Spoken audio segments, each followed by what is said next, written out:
నెహ్రూలా మన ఇందిరమ్మ నడిచింది, రాజీవ్ శ్వాస విడిచింది, సర్వత్యాగములకు మారు పేరు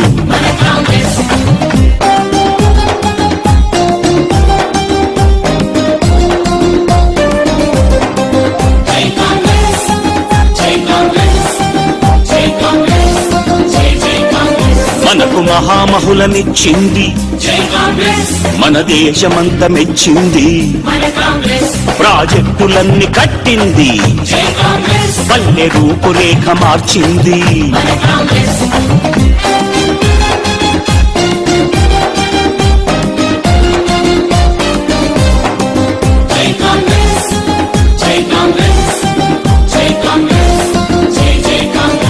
రారాజురై తన్నలకు